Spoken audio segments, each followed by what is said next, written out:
Bapa, kami sungguh bersyukur kalau pada saat ini kami boleh datang menghampiri tahta anugerah-Mu. Kemurahan-Mu lebih dari hidup kami. Di tempat kami masing-masing berada saat ini, Tuhan, kasih dan kemurahan-Mu melanda setiap rock beloved dimanapun mereka berada. Kekasih Tuhan, biarlah Engkau mendapatkan kasih karunia Tuhan semakin hari semakin bertambah dalam Dia. Terima kasih Bapa. Sebentar kami boleh mendengar sebagian daripada renungan firman-Mu. Taruhkan pada hati kami harap yang kuat untuk kami menetap hari esok dengan penuh kemurahan Tuhan. Terima kasih untuk kasih setia-Mu. Terima kasih untuk penyertaan-Mu atas hidup kami. Dalam nama Tuhan Yesus. Amin. Kekasih Tuhan dimanapun Anda berada saat ini, kita memasuki hari-hari atau minggu-minggu di mana situasi masih belum berubah. Banyak pertanyaan kepada kami, kapan situasi ini menjadi normal seperti sedia kala? Ketika kita berbicara tentang kapan situasi ini menjadi normal, kita tahu bahwa sesungguhnya di dalam Alkitab, situasi yang terjadi itu selalu a new normal. Bukan situasi yang normal kembali, tapi a new normal. Sesuatu keadaan baru yang lebih dari sekedar normal. Coba mari kita pikirkan sejenak. Bagaimana seorang nelayan bisa menjadi rasul atau murid Tuhan? Mereka menjadi orang-orang di tahun-tahun pertama yang dijamah dilawat oleh Roh Kudus dan menyebarkan Injil. Murid-murid Tuhan Yesus adalah orang-orang yang berprofesi sebagai nelayan biasa. Tapi mereka kemudian menjadi orang-orang yang luar biasa dalam menyampaikan kabar Injil itu. Saudara, bagaimana kita melihat seorang pemungut cukai yang kemudian mendonasikan sebagian besar hartanya dan menjadi orang yang menyampaikan kabar Injil juga.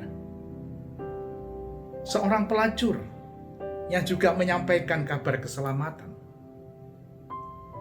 Atau seorang yang tidak dipandang, tidak dianggap, tapi mampu mengalahkan seorang Goliat yang tingginya dianggap 2,5 sampai 3 meter atau mungkin lebih. It's not normal. Itu bukan normal. Alkitab banyak mencatat dan selalu keadaan itu berubah dalam situasi dan kondisi yang a new normal. Kita tahu bahwa the kingdom of God is the upside down kingdom. Selalu ada sesuatu yang berbanding terbalik.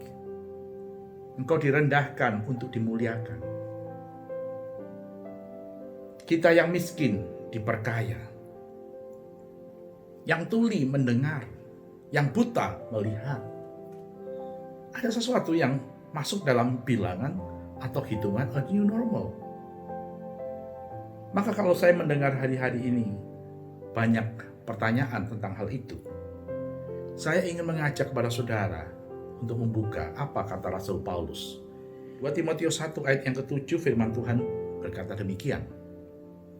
Sebab Allah memberikan kepada kita bukan roh ketakutan, melainkan roh yang membangkitkan kekuatan, kasih, dan ketertiban. Hari-hari ini kita merasakan situasi yang seperti ini yang menekan. Dikatakan ketakutan itu adalah delia. Delia dalam bahasa Yunani, yang artinya adalah timidity, intimidasi, fearfulness, ketakutan yang sangat cowardice, pengecut. Kita masuk dalam sebuah keadaan yang sadar atau tidak sadar. Spirit yang seperti ini yang mendatangi kita hari-hari ini. Pemberitaan-pemberitaan yang ada di sekitar kita. Dan kita tidak bisa menepis begitu saja berita-berita yang masuk dalam diri kita.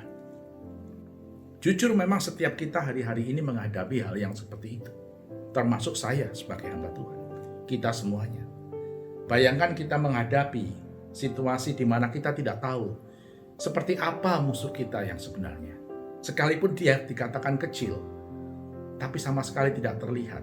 Dan tidak ada satu shield yang bisa kita andalkan untuk membinasakan musuh itu. Situasi yang sangat tidak normal. Tetapi Rasul Paulus berkata, biarlah kita mendapatkan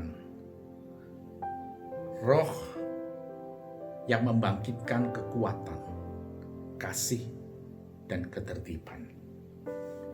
Dalam terjemahan King James Version dikatakan begini, For God had not given us the spirit of fear, but of power and of love and of a sound mind.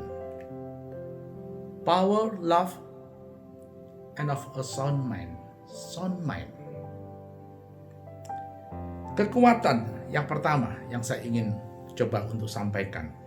Saya akan bagikan sedikit tentang kekuatan ini. Sebagai hal yang pertama yang Rasul Paulus katakan, itu ada di dalam diri kita masing-masing. Dikatakan bahwa kekuatan itu adalah dunamos. Kisah Rasul 1 ayat yang ke-8.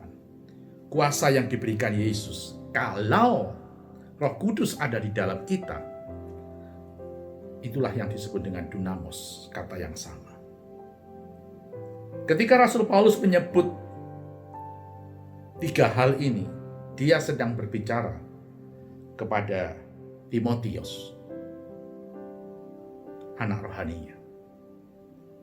Seorang yang beriman, seorang yang percaya. Dia memberikan pesan tiga hal itu. Kekuatan, kasih, dan ketertiban. Power, love, and Son of Man. Kekuatan. Hari-hari ini kita tidak bisa melihat kekuatan seperti apa yang sesungguhnya menyertai kita. Selain pengharapan kita sendiri dan rasa percaya bahwa Roh Kudus yang ada di dalam diri kita lah yang menjadi kekuatan itu. Sumber dari segala kekuatan itu, Roh Kudus sudah ditaruhkan di dalam diri kita bagi setiap orang yang percaya kepada Tuhan Yesus Kristus sebagai Tuhan dan Juru Selamat. Yesus berkata, aku memberikan kepadamu penolong yang lain, dan dia akan menyertai kamu sampai pada kesudahannya. Roh Kudus diberikan kepada saudara dan saya untuk kita bisa punya kekuatan itu. Strength, ability itu adalah inherent power. Sesuatu yang Tuhan taruh yang melekat, menyatu kekuatan itu di dalam kita. Tidak kelihatan, tetapi ketika saudara mengaku percaya itu, Yesus Kristus sebagai Tuhan dan Juru Selamatmu, kekuatan itu ditaruh. Dan bukan itu saja. Melalui apa yang Tuhan sampaikan, perkataan-perkataan firman. Ketika Yosua ditunjuk oleh Tuhan menggantikan Musa, Tuhan berfirman kepada Yosua, hambaku Musa telah mati. Sekarang Yosua berangkatlah, seberangi Yordan. Sebuah tugas yang baru diberikan kepada Yosua. Yosua tidak pernah menjadi seorang pemimpin sebelumnya. Yosua hanyalah seorang abdi, hamba daripada Musa yang senantiasa mendampingi Musa dimanapun Musa berada. Tapi pada saat Tuhan memberikan tanggung jawab kepercayaan yang sedemikian besar, memimpin kurang lebih 3 juta bangsa Israel untuk berangkat memasuki Kanaan, maka yang dirasakan oleh Yosua adalah suatu perasaan yang berbeda. Kenapa saya bisa mengatakan demikian? Karena sampai 3 kali Tuhan berkata, kuatkan dan teguhkan hatimu. Kuatkan dan teguhkan hatimu. Kuatkan dan teguhkan hatimu. Yosua 1 ayat 6, 7, dan 9. Ketika berkata seperti itu, pasti Tuhan tahu secara pasti bahwa Yosua sedang takut. Yosua ada dalam kondisi yang takut. Karena itu dia berkata, kuatkan dan teguhkan hatimu. Perasaan takut itu manusiawi. Tapi Tuhan tidak mau saudara dan saya hidup di dalam ketakutan. Sehingga dia memberikan janji yang khusus kepada Yosua untuk menyertai perjalanan itu. Tapi bukan hanya janji yang diberikan oleh Tuhan kepada Yosua. Di ayat yang ke-8 dari Yosua pasal 1, dikatakan demikian. Sebuah hal yang Tuhan perjelas tentang cara apa yang harus dilakukan supaya perjalanan bangsa Israel ini berhasil. Yosua 1 ayat 8 dikatakan begini, janganlah engkau lupa memperkatakan kitab Taurat ini, tetapi renungkanlah itu siang dan malam, supaya engkau bertindak hati-hati sesuai dengan segala yang tertulis di dalamnya, sebab dengan demikian perjalananmu akan berhasil dan engkau akan beruntung. Di saat Yosua ketakutan, Tuhan memberikan satu cara apa yang harus dikerjakan oleh bangsa Israel. Tuhan berkata, perkatakan kitab Taurat itu, perkatakan firman itu, juga renungkanlah siang dan malam. Itulah kekuatan yang sebenarnya yang Tuhan taruh. Bukan hanya dia menjadi Allah Immanuel yang menyertai saudara dan saya, tapi dia memberikan sebuah kekuatan yang sesungguhnya dimensi kekuatan itu sendiri sudah ada di dalam diri kita. Christ in you, Kristus di dalam engkau, Roh Kudus di dalam kita semuanya. Itulah yang menjadi sumber kekuatan yang sebenarnya. Hari-hari ini kita tidak bisa mengandalkan siapa-siapa, saudara. Tidak ada satupun orang yang bisa kita andalkan. Hamba Tuhan, pendeta-pendeta, kepala-kepala pemerintahan, orang-orang ahli, semua sama tidak tahu tentang situasi yang saat ini terjadi. Seperti kita menghadapi sebuah silent time. Dunia pernah menghadapi silent time dari firman Tuhan. Kurang lebih 400 tahun sampai 420 tahun kurang lebih. Yaitu pada waktu perjanjian lama menuju ke perjanjian baru. Ada masa silent time, saudara. Tuhan tidak menunjukkan, memperkatakan firman. Tapi manusia tetap diberikan kepercayaan pada masa 400 tahun itu. Terbukti di dunia pada waktu itu terjadi. Bukan hanya perang yang terjadi, tapi juga mereka membangun sesuatu. Termasuk The Great Wall in China itu dibangun 200 tahun 200 sebelum Masehi, sebelum Yesus datang. Tahun 200 sekian before Christ mulai dibangun. Tetap ada sesuatu yang mereka kerjakan di saat-saat terjadi sebuah silent time. Tidak ada firman yang Tuhan taruh pada umat manusia. Karena apa? Karena memang saudara dan saya diciptakan untuk bumi ini. Anda dan saya memang diberikan hak untuk to have dominion over the earth. Kejadian 1 ayat 28. Berkuasa di atas bumi. Mandat itu sampai hari ini tidak dicabut. Mandat itu tetap diberikan. Justru kepada orang percaya saudara dan saya. Yesus menegaskan, kamulah bangsa yang terpilih, imamat yang rajani, umat kepunyaan Allah sendiri. Hari-hari ini Tuhan mau saudara dan saya memiliki kembali the basic, kekuatan yang menjadi dasar itu kembali. Bukan hal-hal yang lain. Kita semua sama ada di tempat yang sama. Stay at home. Berdiam di rumah. Apa yang kita lakukan ketika kita sendiri bersama dengan keluarga yang Anda kasihi? Anda punya banyak waktu untuk melakukan sesuatu. Percayalah, kekuatan yang Tuhan taruh itu ada di dalam diri setiap kekasih Tuhan yang mendengarkan firman ini. Anda sudah memilikinya. Anda sudah punya meterai ini. Kristus sudah mati di atas kayu salib, memeteraikan semua ini, dan bangkit pada hari yang ketiga. Kita sudah melihat beberapa minggu kemarin adalah kebangkitan Kristus. Mari kita bangun diri kita kembali, untuk kita kembali kepada dasar kekuatan yang melekat, the inherent power itu di dalam diri kita. Kristus Roh Kudus itu yang Tuhan sudah taruh dalam diri kita, setiap orang yang percaya. Biarlah saat ini saudara bangkit kembali, karena inilah salah satu waktu yang paling penting kita memperkatakan firman itu. Supaya apa? Supaya ketika saudara memperkatakan dan merenungkannya, dikatakan kita akan punya perjalanan yang berhasil sampai kepada tujuan. Dan kita akan beruntung. Yang kedua, yang disampaikan oleh Rasul Paulus adalah kasih. K yang kedua. Love. Agape dalam bahasa Yunani. Dari kata agapao. Saya mengutip dalam Thayer Definition, dikatakan begini. Kata agape itu adalah brotherly love.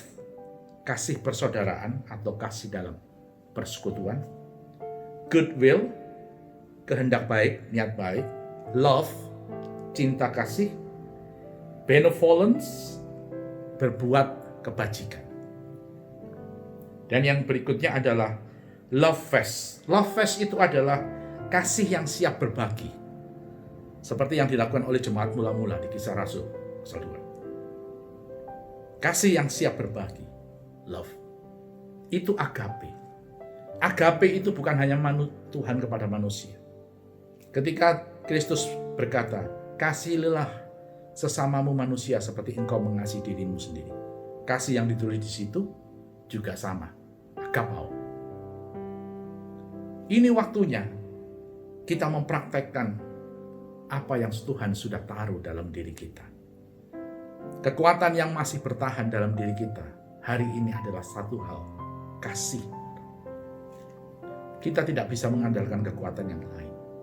Kasih itulah yang harus kita lakukan dengan bukti dan praktek yang nyata dalam hidup kita. Agape bagi setiap orang yang ada di dekat kita. Agape bagi orang-orang yang membutuhkan, yang ada di sekitar saudara juga. Ketika kita menangkap ini, maka kekuatan daripada apa yang ada di dalam saudara itu akan come inside out. Itulah wujud daripada inherent power yang ada di dalam diri saudara. Kasih. Tapi ada satu poin yang paling penting, di poin yang ketiga, yang secara khusus saya ingin bagikan kepada saudara saat ini. Yang ketiga adalah yang ketiga adalah ketertiban. Apa yang dimaksud dengan ketertiban? Ketertiban dalam terjemahan NLT Bible dikatakan a sound mind. A sound mind. Apakah a sound mind itu? A sound mind itu adalah sophronismos. Sophronismos dalam bahasa Yunani itu adalah akal sehat. Akal sehat itu adalah common sense. Selain kekuatan inherent power yang ada di dalam diri saudara hari ini.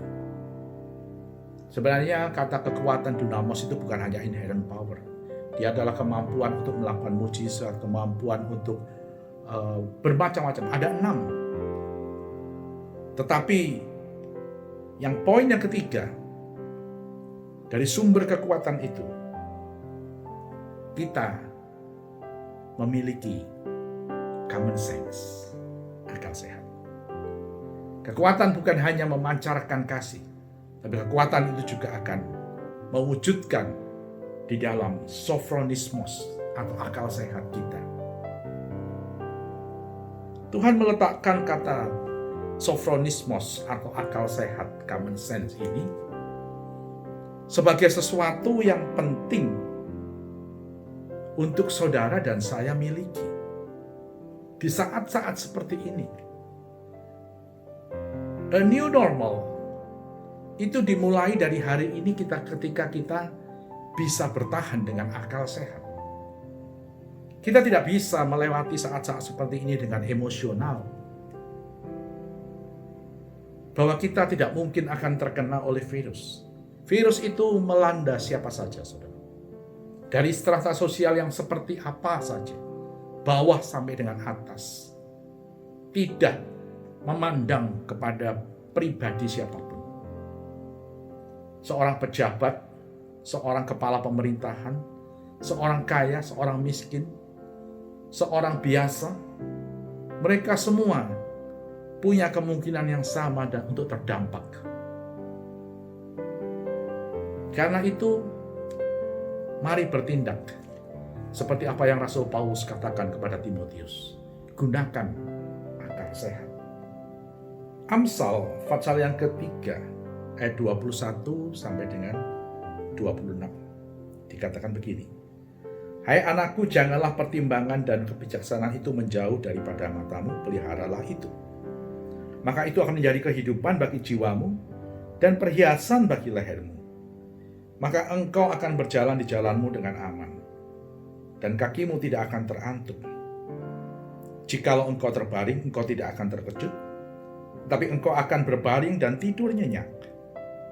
Janganlah takut dengan kekejutan yang tiba-tiba, atau kepada kebinasaan orang fasik, bila itu datang.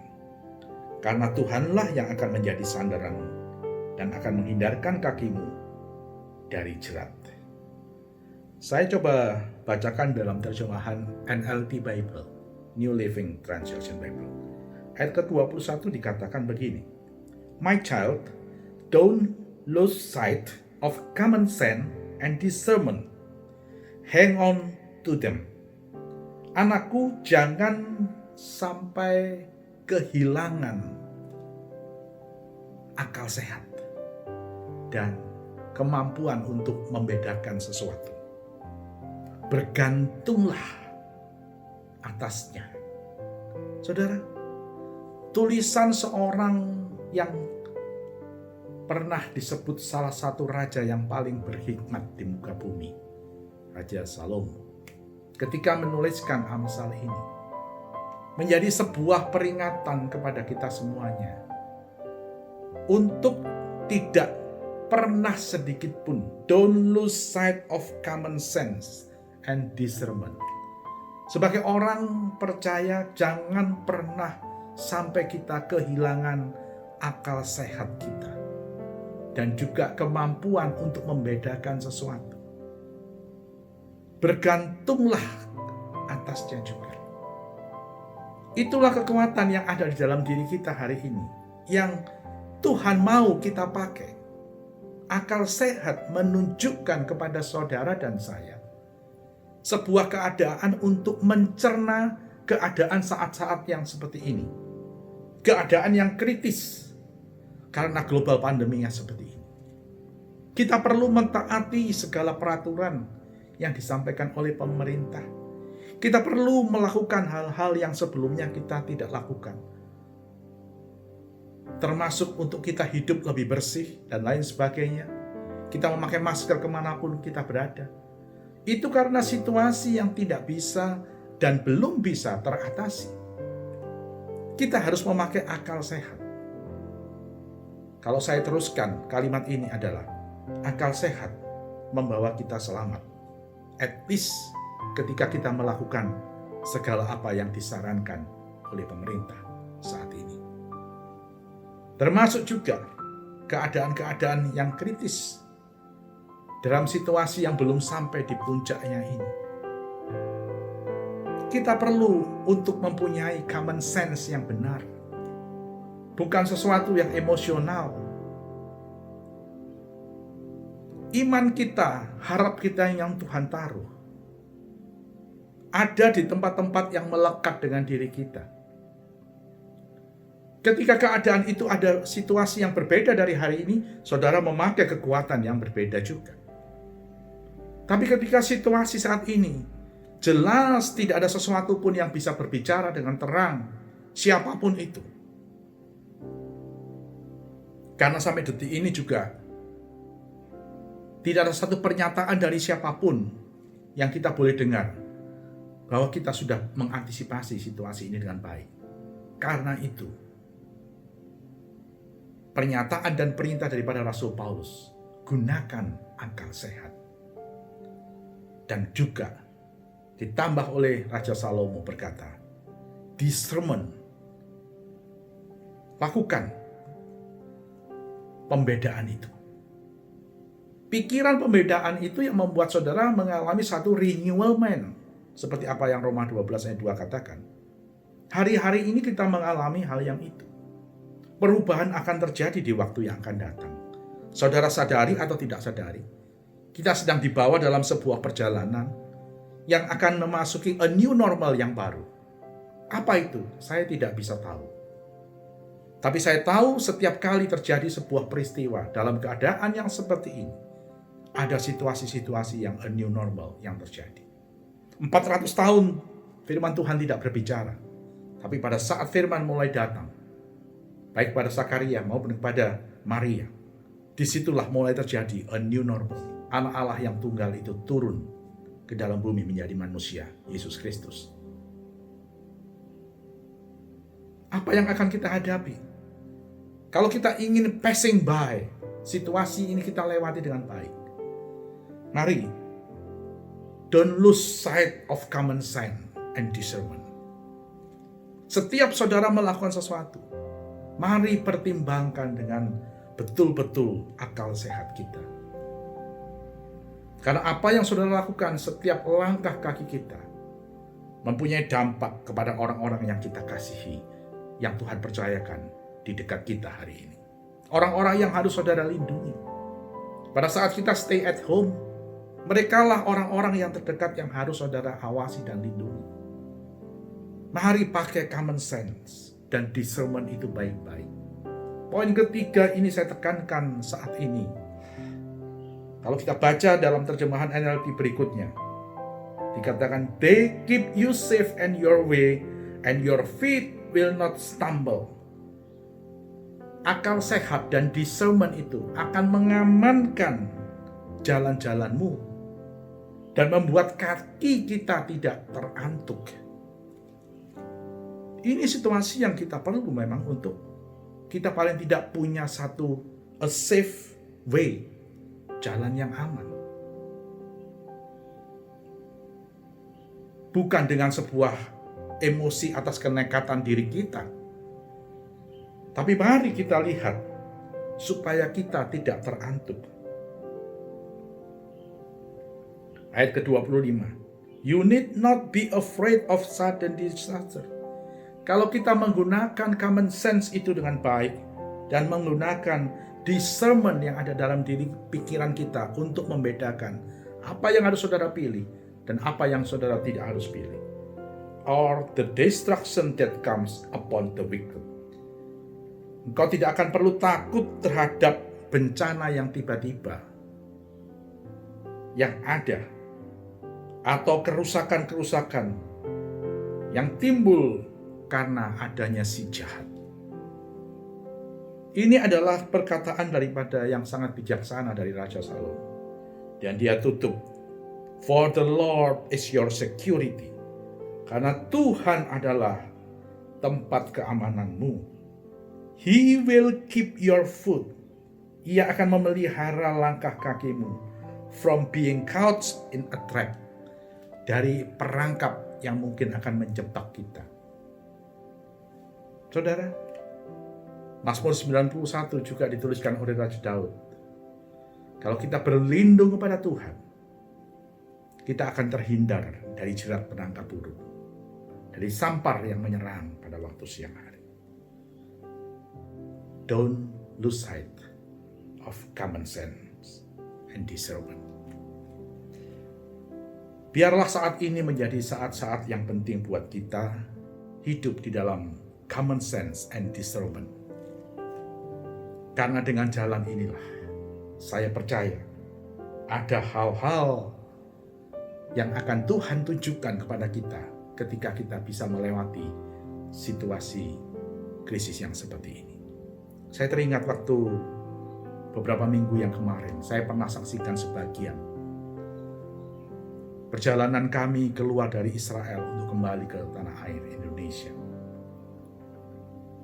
Ada waktu di mana kami harus tertahan di Kairo, waktu kita di lockdown di Israel dan harus keluar dari Israel. Kami keluar ke Taba dan kemudian masuk ke Kairo. Di Kairo kami akan terbang flight ke Dubai. Waktu akan terbang hari itu jam 5 sore. Saat kita boarding, kita dapat announcement. Kita tidak bisa terbang. Menunggu badai pasir yang tiba-tiba datang. Ada badai lain yang datang pada saat itu, yaitu badai pasir yang kita tidak bisa prediksi.